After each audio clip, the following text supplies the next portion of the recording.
Saludos a todos nuestros oyentes, una vez más aquí en este su espacio de Construcción 099 Podcast.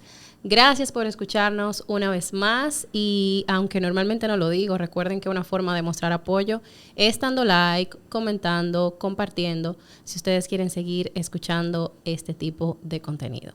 En el día de hoy, como seguro ya lo vieron en el título, tenemos un invitado súper especial y vamos a estar hablando de muchos temas interesantes.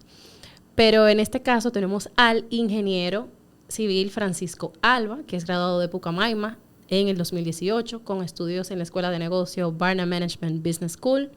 También gerente de desarrollo inmobiliario de Gremal Grupo y gerente de Valhalla Construction, perdón. Fran, gracias por estar con nosotros. Gracias, Genesis. Muchas gracias por la invitación. Realmente, desde que vi el proyecto tuyo de Construcción 99 me pareció bastante interesante. Y realmente dije, bueno, dio la gota en la piedra, porque Genesis siempre ha sido una persona muy, muy capaz. Y realmente me siento, vamos a decir, honrado y agradecido de estar aquí. Entonces nada, básicamente Genesis yo le dije que tratáramos dos temas que vi que ella no había tenido en el podcast y que en verdad tú no lo sabes, pero varias personas me han preguntado, principalmente de uno de lo que vamos a estar tratando en el primer bloque, que es negocio familiar. Más o menos vimos una pincelada con uno de los últimos invitados, esa logística, esa hermenéutica que pasa en los negocios familiares, que es una de las cosas que vamos a estar tratando hoy. Claro, entonces, el tema de los negocios familiares es, yo diría que complejo, pero a la vez también bonito, porque uno va viendo como el desarrollo de la empresa y los papás, los hijos, se van después los nietos y se llega a ese punto. Y es bien interesante. Entonces, no sé si quisieras empezar un poco hablando de mí y luego entonces entramos en materia. Sí, sin duda. Conocerte un poquito, porque quizás yo te conozco, en verdad Frank y yo nos conocemos desde la universidad del Comité de Estudiantes de Ingeniería Civil. Aprovecho y hago el llamado a todo el que pueda formar parte de este tipo de asociaciones, saque su tiempo, por más atareado que usted esté en la universidad. Es súper interesante las relaciones que se crean. En mi caso, yo conocí a Frank en el comité y asimismo conocí muchísimas personas súper valiosas, con muy buenos perfiles como el tuyo. Entonces, pero cuéntanos más sobre cómo llegaste a este punto, cuéntanos un poquito de a qué te dedicas, todo eso. Sí, vamos a hacer un recuentico rápido yo me gradué del colegio en el 2012. Luego me voy de intercambio a Alemania, como una primera experiencia. Mi mamá y mi papá, vamos a decir, me inculcaron y me motivaron a que me fuera, porque yo era un poquito tímido, vamos a decir, me costaban algunas cosas, y como que estaba en mi mundo, tú sabes, uno muchacho con 17 años, 16. Yo nunca fui de esos que siempre muy, muy vivos, que sí o qué, que andaban ahí, tú sabes. Y nada, entonces me graduó del colegio, me voy de intercambio a Alemania, un año allá. Fue un año de muchos aprendizajes y retos. ¿Tú hablas alemán? Sí, claro. Sí. Pues es Deutsch. Cónchale. Un poquito, ¿entiendes? Un poquito de alemán. Incluso estábamos ahora de viaje allá y medio salvé a la familia porque fuimos a visitar a mi familia de intercambio. Ay, qué chulo. También inculcar a los padres que tengan jóvenes que puedan irse de intercambio, que lo hagan. O sea, porque realmente es una experiencia muy gratificante. O sea, uno tiene una segunda familia por un año, aprende un nuevo idioma.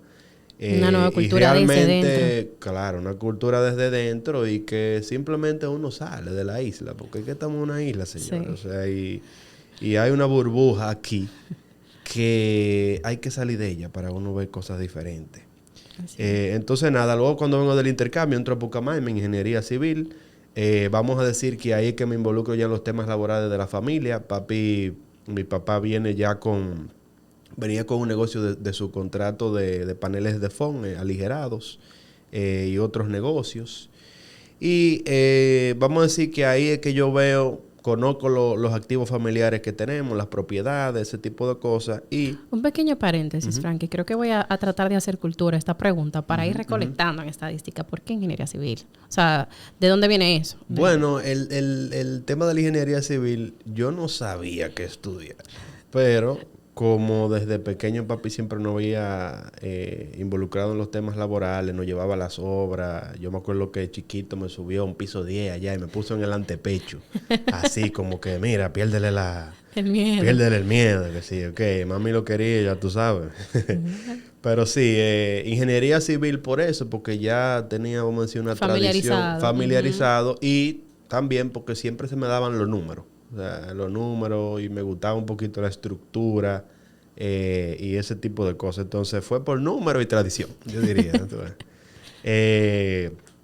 Entonces nada, luego ya entre 2014 y 2015, viendo las propiedades que teníamos y buscándole uso, o sea, yo llegué de Alemania diciendo, bueno, yo tengo que poner un negocito o algo, porque verdad. Algo me tengo que inventar. Algo me tengo que inventar. Y entonces ahí empezamos en el agro. Nosotros en el grupo tenemos 2 divisiones grandes, que es la agrícola y construcción inmobiliaria. Y entonces yo soy que empiezo en el agro, en la familia, con siembra de víveres y ese tipo de cosas en una de las propiedades. Y entonces, luego, pero ¿qué pasa? Dentro de los activos habían algunas propiedades que no eran agrícolas, que eran urbanas, en la zona del Licey. Que no podía Licey. tener explotación agrícola. Exactamente, en la zona del Licey, que es donde nosotros estamos desarrollando ahora. Y entonces ahí, vamos a decir, como que empezamos a averiguar qué se puede hacer con esos terrenos. Y nada, o sea, dicen, bueno, ya esto se pudiera hacer apartamento, o sea, pudiéramos hacer algo, vamos a hacer un estudio. Pero investigar. Ya tu papá había construido, o sea, tu papá se dedicó. No. Él no había hecho desarrollo inmobiliario todavía. Okay. Él lo que tenía era sus contratos en obras de los paneles de fondo que te comentaba. Él no había hecho desarrollo inmobiliario y era, vamos a decir, lo primero. Entonces, ¿qué pasa? Ahí entra al país la figura del fideicomiso inmobiliario. ¿Eso más o menos en qué año? En el 2015, 2014 más o menos entra la figura. Creo que la ley es de antes, no tengo el dato ahora mismo. Pero nosotros nos llama la atención el fideicomiso en 2014 con un programa que tenía Cemex, que era como de que alguien aportaba el solar y ellos ponían la estructura y vamos a decir como que se hacía un desarrollo inmobiliario en conjunto a través de la figura del fideicomiso. Que es muy interesante, podemos hablar de eso en otro punto. Entonces,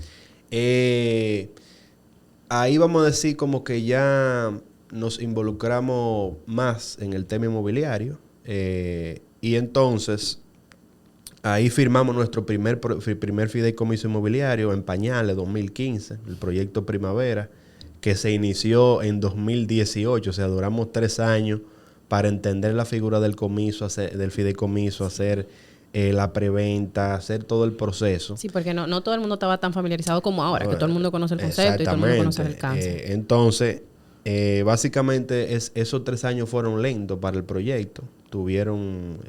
Estábamos todos aprendiendo, incluso la fiduciaria también. Y entonces yo lo que hice fue en esos años ya dedicarme a la universidad y entonces desarrollar la otra unidad fuerte de negocio, que es la pitahaya y en el agro, como fruta exótica. Ay, perdón, porque yo me perdí. Llegaste del intercambio de Alemania, sí, pero entraste a la universidad. Sí, y en ese momento pensabas en qué ibas a inventarte. Claro, sí. Lo que pasa es que habían unos activos que no estaban haciendo nada, que eran las propiedades vacías. Entonces, uno joven al fin dijo, bueno, déjame entonces ver qué vamos a hacer con todo esto y entonces ahí vino el agro, porque son tierras del Licey, o sea, una tierra súper orgánica, súper buena. Y eso fue la primera idea que vino a la mente. Entonces, nada, luego de 2016, 17, 18, vamos a decir, nos dedicamos a terminar la universidad y entonces ahí aprendiendo mucho en el agro, nos dimos cuenta que el que se mantenía en los productos tradicionales no podía llegar lejos. O sea, porque el mercado, vamos a decir, es un poco complicado porque hay muchos intermediarios. Cuando hablamos de productos tradicionales, ¿a qué nos referimos? Productos tradicionales, plátano, yuca, batata, ese tipo de cosas. Okay. Entonces, yo lo que hago es que me pongo a investigar qué producto uno puede controlarlo y que no esté sobresaturado. Exacto. Entonces ahí es que llega la pitahaya, ¿entiendes? Que en ese momento, no sé si ya en ese momento estaba de moda. No, en ese momento habían pocas personas aquí con el tema de la pitahaya. Y entonces, cuando vemos los números de la pitahaya y vemos todas las bondades de salud que tiene y vemos también, o sea, lo atractiva que es por el color, y yo dije, no, espérate, o sea, aquí hay algo. Y entonces ahí es cuando lo llevo al consejo de la familia, y entonces hacemos la primera inversión de pitahaya, que empezamos con 300 maticas y ahora tenemos, no tengo el número porque mi hermano es que lo lleva, pero creo que tenemos 20 o 25 mil ya de mata. Entonces empecé eso, hice mi pasantía luego con el ingeniero Pantaleón Salcedo en una torre que él tenía ahí en Barlovento. Y Natanael Gutiérrez. Aprendí mucho con ellos, muy agradecido.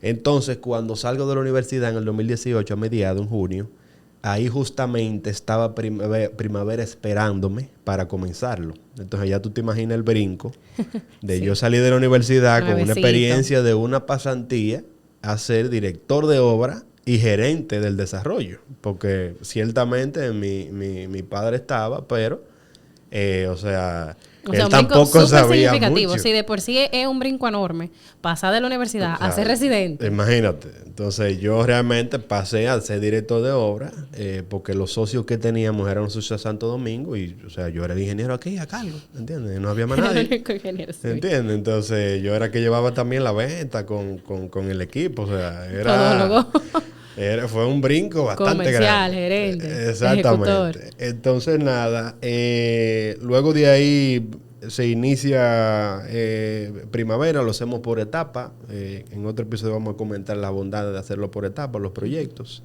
Y entonces en 2021 es que reabrimos la división de paneles de FON con Valhalla. O sea, Valhalla empezó a existir en el 2021. Ya vamos a decir, con una nueva estructura administrativa, otro tipo de producto y ese tipo de cosas. Y entonces luego ya creamos el grupo corporativo con toda la agrícola en el 22. Entonces, bueno, vamos a retomar el tema de la empresa familiar, que es lo que queríamos hablar aquí. Sí, porque necesitábamos esa introducción de conocer un poquito sobre ti. Sí, claro. Para luego llevar ahora que ya sabemos más o menos un poquito de estructura, vamos directo a los negocios familiares. Exactamente. Entonces, mira, antes de empezar, me gustaría dar algunos datos interesantes de las empresas familiares. Sí. O sea, más del 70% de la empresa a nivel mundial son empresas familiares. Y en Latinoamérica y economías emergentes como la nuestra, eso puede llegar a un 85, un 90%. Y generan del 50 al 70% del PIB mundial. O sea que realmente la empresa familiar es casi lo más importante de la economía mundial. Así es. Y investigué algunas razones y son cosas lógicas. O sea, al final todo el mundo trabaja, tiene su empleo, hace su ahorrito familiar, entonces luego lo que quiere es poner un negocio. Y obviamente los primeros socios y los primeros ayudantes son la misma familia. La misma familia. Claro, entonces por eso pasa. Y entonces la confianza y la buena fe, porque al final el papá, ¿qué es lo que quiere? El papá quiere que sus hijos tengan un futuro y entonces el negocio es lo que puede dar un futuro. Como la primera gente de confianza. Exactamente. Entonces, y el tema de los controles y eso se hace un poquito más fácil cuando es familiar, porque vamos a decir como que está el jefe de la familia y en empresas pequeñas el jefe de la familia es, o sea, el dueño y señor, ¿verdad? Exacto. Que en una empresa que sea ya con socios, ese tipo de cosas, entonces ya hay que hacer un consejo, ese tipo de cosas. Pero también viendo las bondades, entiendo que hay estadísticas que hablan como, del mismo modo, empresas familiares, en su gran mayoría, ahora mismo no tengo el dato, pero no sobreviven a la segunda y a la tercera generación. Ok, exactamente. Entonces vamos ahí. Porque lo que mismo crea la empresa familiar que es la confianza y la buena fe, cuando la empresa se hace grande, es lo que complica. ¿Entiendes? Sí. Porque según va creciendo la empresa, ya, vamos a decir, ciertas prácticas y estructura y procesos que debería tener una empresa de ese tamaño, no lo tiene porque es de la familia. Y lo que están son la familia. Entonces, llega un punto que para la empresa familiar poder seguir creciendo y tener trascendencia familiar, tener trascendencia generacional, hay que hacer estructura y proceso. Simplemente. O sea, y lo primero y lo más imprescindible para eso es que el jefe de la familia en ese momento esté consciente de eso y que quiera hacerlo. Clave. O sea, si el jefe de la familia no suelta, ¿entiendes? O no confía en lo que vienen atrás, entonces obviamente no puede haber una evolución ni una estructura. Yo creo que muchos, y enfocándolo específicamente en las empresas de construcción, yo creo que se da muchísimo, como esa mentalidad tradicional, que yo sé que también sobrepasa otros sectores, esa mentalidad tradicional de que el jefe de la familia, también encargado principal de la empresa, entiende que es el que más sabe y el único, que yo creo que esa es la parte que pudiera ser peligrosa cuando entiende que es el único y no está dispuesto necesariamente a pasar la batuta, como dicen, a la siguiente generación. Claro. Sí, mira, lo que pasa es que ahí los padres tienen que entender y saber, que papi siempre me lo dice, se lo comparte a sus amigos, es que ustedes tienen que entender que ustedes no están trabajando con un muchacho. O sea, ya usted tiene un profesional al lado capaz, que se educó, es más tecnológico que usted, sabe más cosas que usted probablemente, pero si usted no le da vamos a decir, la palabra de que hable, la apertura, entonces obviamente no va a haber una transición suave, ¿sabes? Pero también de la otra cara de la moneda, o sea, el joven tiene que ganarse respeto, o sea, tiene que ganarse respeto, demostrar, ¿entiendes? Demostrar con números, demostrar con estructura, demostrar con planes y con cosas tangibles que vean, que dejen al papá o al jefe de la familia boquiabierto y digan, no, espérate. Definitivamente el hombre sabe en lo que está, ¿entiendes? Entonces, eso es muy importante.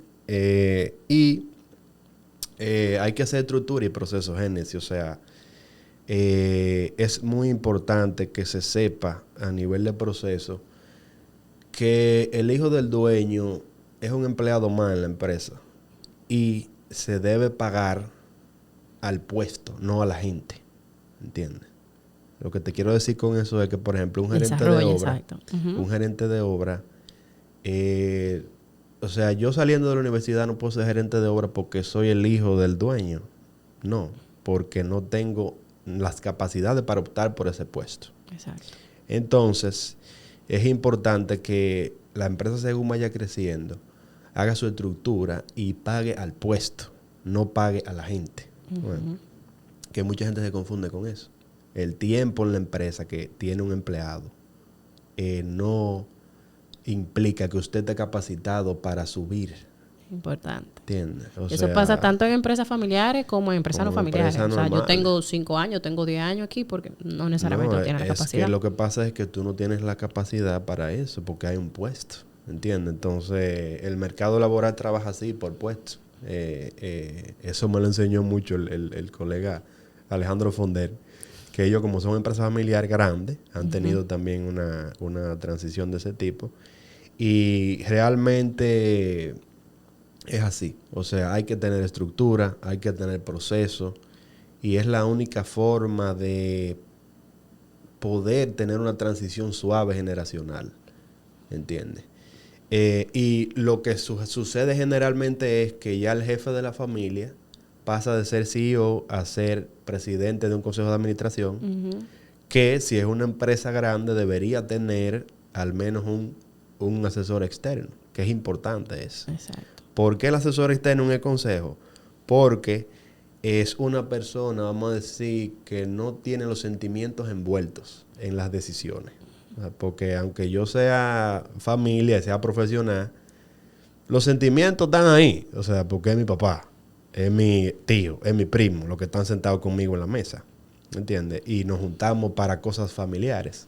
Pero el tema está en algo que tú vienes mencionando, que es imprescindible. O sea, para que sea esa transición se pueda dar y para que ese crecimiento pueda sobrevivir las generaciones, tiene que haber una conciencia interna. Claro. Que tiene que empezar principalmente, ya sea en el jefe de la familia o padre, que suele ser normalmente. Sí. Porque si no, ¿quién toma la iniciativa de que, señores, tenemos que estructurarnos, tenemos que tomar proceso, tenemos que hacer estructura?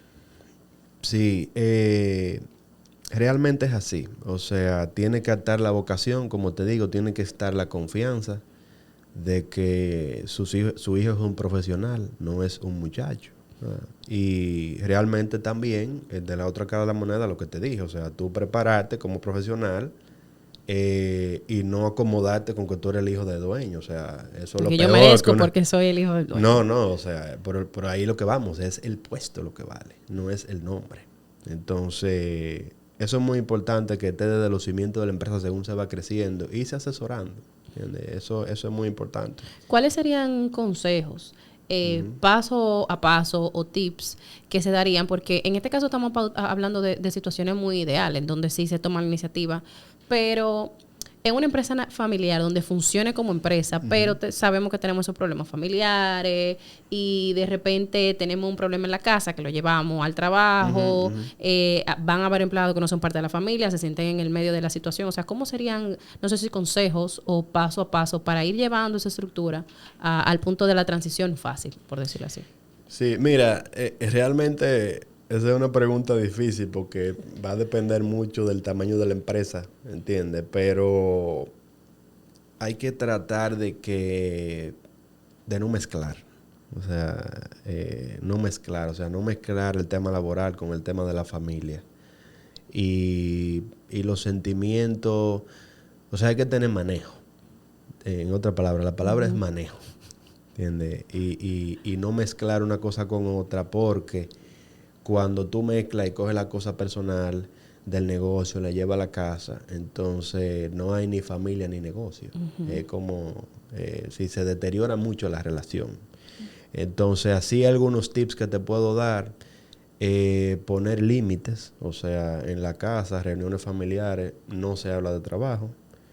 Cuando hay una reunión familiar, por ejemplo, inventarse un juego de mesa, inventarse una actividad diferente para no traer, vamos a decir, porque si tú se quedan en la mesa, un sobremesa hablando, oye, eventualmente el tema del negocio va a venir, ¿me entiendes? Entonces, pero ¿y si pasa a ser lo contrario, donde independientemente de que tengamos manejo, tengamos un problema familiar entre hermanos o entre parejas que sea tan complicado que trascienda?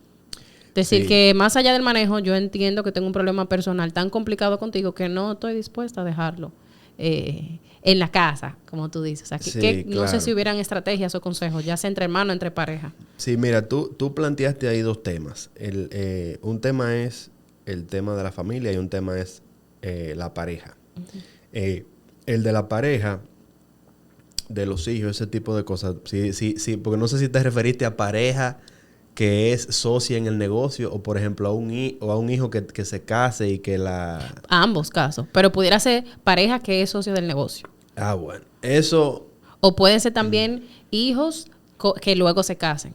Que imagino que van adquiriendo, dependiendo de la estructura que exista en la empresa, que es importante que se supone lo que tú mencionabas, que se viniera creando una estructura, un proceso, una jerarquía de transición, unos requisitos que se tengan que cumplir, que no sea fulano ya tiene un hijo, fulano le toca tal puesto. Exactamente. Mira, en ese tema particular de las parejas de los hijos vamos a decir, de los herederos, vamos a ponerle así, de la empresa familiar, es muy importante que el consejo ponga claro a sus accionistas, dígase el jefe de la familia, sus hijos y su familia, de cuáles son las reglas de juego. Porque si eso no está claro, podemos llegar a una situación de un divorcio donde parte de la empresa se vea afectada. ¿Entiendes? Entonces, generalmente lo que se recomienda es que haya, si son empresas de envergadura, que haya una separación de bienes con la pareja de uno de los hijos. Y buscar buena asesoría legal, porque independientemente de la separación de bienes, o sea, puede haber algunas factores legales que trasciendan a la empresa. Exactamente. Entonces hay que tener mucho cuidado con eso y establecer una línea que todo el mundo respete y hacer como un acuerdo de familia. Mira, nosotros aquí trabajamos así. Se le dice desde que llega a la persona que llegue y se le dice, mira, tú tienes que hablarle claro que nosotros trabajamos así. Y si ella no lo está dispuesta a aceptar, entonces obviamente no se puede, ¿no? Porque así es que trabajamos. Entonces, sobre el tema ya de la esposa del dueño involucrada en el negocio, eso es un poco también delicado, poder dividirlo. Yo lo que te pudiera recomendar ahí es que la pareja haga cosas diferentes de vez en cuando. Hagan terapia también de pareja si es necesario. Porque la gente cree que la terapia es para cuando hay problemas, pero no necesariamente. Una gente que tienen una doble vida, yo diría que es, porque tú tienes una vida en el trabajo y tienes una vida en la casa y con los hijos. Entonces ahí la monotonía puede deteriorar la relación y a la vez deteriorar el trabajo. Así es. Entonces, ese tipo de casos requieren ayuda y terapia y nada. Yo entiendo que hemos tratado varios puntos interesantísimos sobre los negocios familiares. Y yo sé que a pesar de que hay muchas dolencias y virtudes que son propios de todos los negocios familiares, yo siento, por lo que he escuchado, que hay algo que es bastante particular de los negocios familiares de la construcción o las constructoras. Y es el hecho de que se practica muchísimo, negocio familiar o no, el entender que cualquier persona que tenga más años que yo ejerciendo, o sea, esa persona dice, no, yo tengo 10 años ejerciendo, yo tengo 50 años ejerciendo, yo tengo más propiedad que cualquier otra persona que está aquí. Y por lo tanto, mi palabra es la última. Entonces, partiendo de más o menos ese enfoque, ¿cuáles serían 3 consejos o 2 o 3 consejos que tú darías para la persona que se ven involucrada en negocios familiares, que quizás no les está yendo bien, o sea, no se están manejando bien, y que a pesar de que tienen la mejor intención, hay muchas cosas que dependen de los padres y de los superiores? No sé si tú tendrías 2 o 3 consejos al respecto. Sí, mira, sobre eso, tú sabes que la construcción ciertamente tiene cosas muy empíricas y lo empírico con el tiempo obviamente tú te puedes hacer o mucho mejor o mucho peor, porque depende de dónde salió la idea inicial de hacer las cosas de cómo tú la estás haciendo ahora mismo. Porque así como tú dices, bueno, yo tengo 30 años ejerciendo, 40 años ejerciendo, puede ser que lo estés haciendo mal y no te estés dando cuenta. Entonces, un consejo que yo pudiera darle a los jóvenes que tienen ese reto es que se preparen bien y lo demuestren, ¿entiendes? Ahora hay mucha tecnología, muchas cosas diferentes en la construcción y básicamente prepararse bien y tener todas las, vamos a decir, la mayoría de las aristas vistas. Porque muchas veces uno dice, no, que esto funciona. Pero recuérdate que tú tienes que tener base para opinar. O sea, tú dices, bueno, vamos a hacer este producto aquí, pero tú tienes que decir cuánto cuesta en comparación con el otro, por qué usar ese en vez del otro. Evaluar todos los criterios. Evaluar todos los criterios porque lo que te va a dar calidad es tú prepararte bien. ¿Entiendes? Y tener todo. Entonces, lo que pudiera decirles es eso. O sea, prepárense doblemente bien porque es una gente que está acostumbrada a hacer las cosas de una manera. Entonces, eso es muy importante. Sí, o sea, y eso entendería que es lo más importante. Eso es mucha paciencia porque pudiéramos estar bien preparados. Correcto. Sí, hay que tener mucha paciencia también y más en la familia, porque es la familia, tú sabes. Y nada, o sea, vuelvo con el manejo. O sea, hay que tener manejo, hay que, vamos a decir, y autocontrolarse muchas veces con las opiniones que uno hace. Bueno, Sí. así es. No, pues perfecto. Con eso damos cierre a este primer bloque respecto a negocios familiares desde la perspectiva de la construcción y nos vemos en el siguiente bloque. Muchas gracias.